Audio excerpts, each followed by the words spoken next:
Mi mamá. Hijo, ¿por qué se te hacen tan difíciles las matemáticas?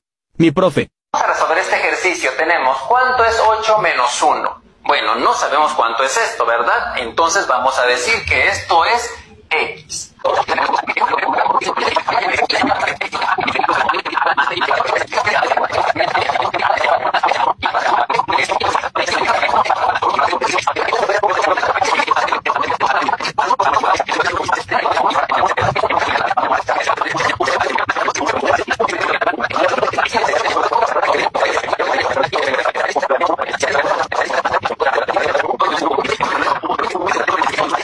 Listo, ya está, miren.